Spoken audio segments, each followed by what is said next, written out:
Boa tarde, boa noite, bom dia, tudo bem com vocês? Espero que esteja, se não tiver, vai ficar.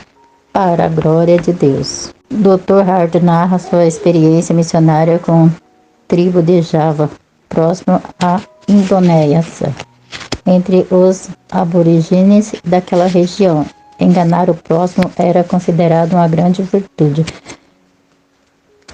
Quem é melhor conseguisse fazer isso ganhava honra e respeito. Ao contar para eles a história do Evangelho, o missionário ficou surpreso com a relação deles e com respeito à traição de Judas. Viram-no como um herói, se enganar era a virtude máxima. Então, a atitude do discípulo era digna de nota. Tal fato deixou Richardson estupefato. Como ensinar ética cristã para um povo com tais princípios? De onde se originou entre eles o conceito de que a traição era uma coisa boa e a fidelidade e a sinceridade fraquezas? Qual é a fonte de critérios que um povo se utiliza para o certo e o errado? Esses critérios estão fora do dentro de nós, são criados pela sociedade ou não passam de normas passageiras.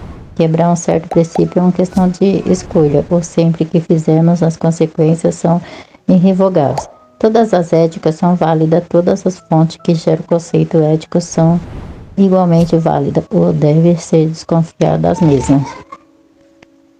Todos os povos têm uma ética que vem de fontes variadas. É comum o conceito que vieram de fontes variadas coincidir entre si.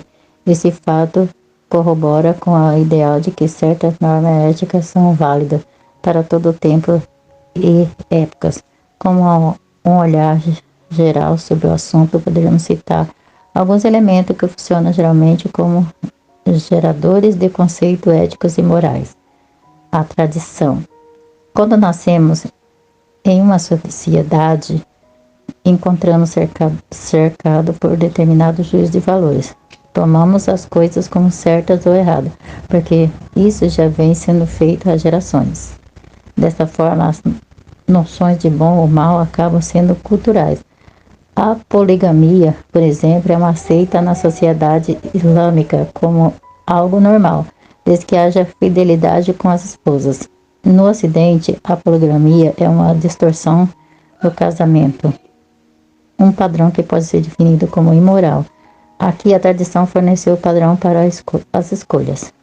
A verdade é que bons costumes podem nascer da tradição. Esses bons costumes adquirem caráter de obrigatoriedade, levando o indivíduo ou grupo a adotá-los e guardá-los com extremo zelo.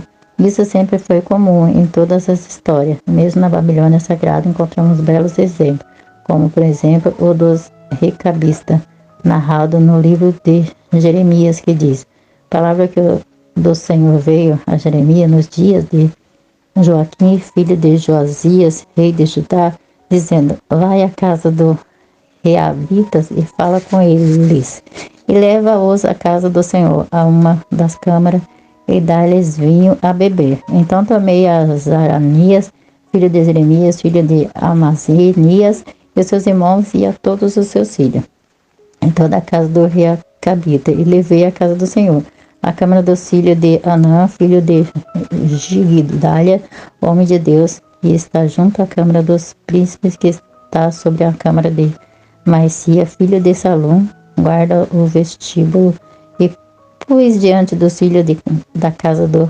recabita taça cheia de vinho e copos, e disse-lhe: bebei vinho.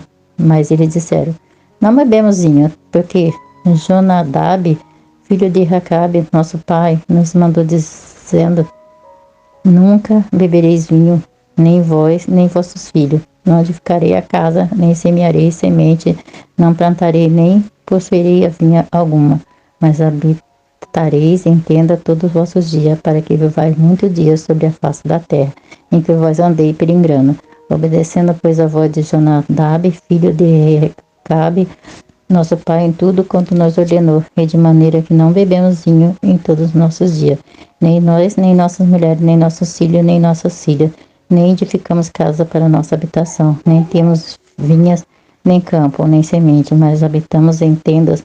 Assim ouvimos e fizemos conforme tudo quanto nos mandou Jonadab, nosso pai. O recabista pertencia a uma família de Israel que havia recebido de seu pai um princípio de abstinência de vinho e considerava aquele mandamento algo de grande valor que deveria ser guardado. Aquele mandamento já possuía um valor moral para eles e para todos os membros daquela clã. O vinho era vedado. Não há nada errado com esse tipo de procedimento. Toda a sociedade estabelece preceitos, sendo muitos deles introduzidos sabiamente em um tempo longínquo, cuja origem se perdeu no fio da história. Muitas vezes nem se sabe no certo a origem daquele preceito, que quase sempre é atribuído a um fato lendário. O grande problema ocorre quando é atribuído a um valor divino, a tal preceito que a verdade tem origem humana. Transgredir tal mandamento passa a ser errado, como se a pessoa estivesse cometendo uma afronta contra Deus. A distorção fica ainda maior quando este mandamento origina da boa vontade de alguém para ser mais importante do que o mandamento verdadeiramente divino. Então se prefere preceito do homem ou de Deus.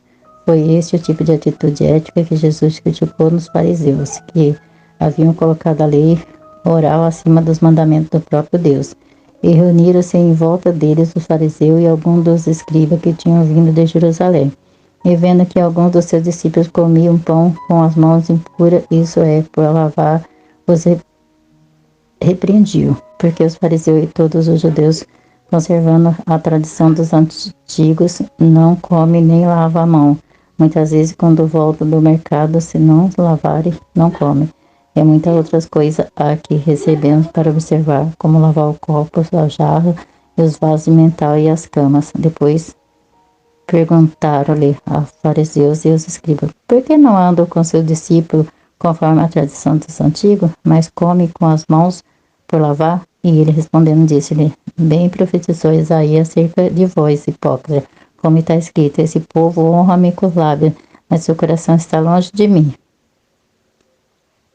E vão, porém, se honrar ensinando doutrina que são mandamentos de homens, porque deixando o mandamento de Deus, retendes a tradição de homens, como lavar da jarra e dos copos, fazer muitas outras coisas semelhantes a essa. E dizia-lhe, bem invalidais o mandamento de Deus, para guardar a vossa tradição, porque Moisés disse, honra o teu pai e a tua mãe, e quem maldizer o pai ou a mãe, deve ser punido com morte. Mas vós dizeis, se um homem disser ao pai ou à mãe, aquele que poderia aproveitar de mim e combar, isto é a oferta ao Senhor. Nada mais lhe deixei fazer por seu pai ou por sua mãe, invalidando assim a palavra de Deus pela vossa tradição, que vós ordenastes, e muitas coisas fazeis semelhante a estas. Esta palavra se encontra em Marcos capítulo 7, versículo 1 ao 13.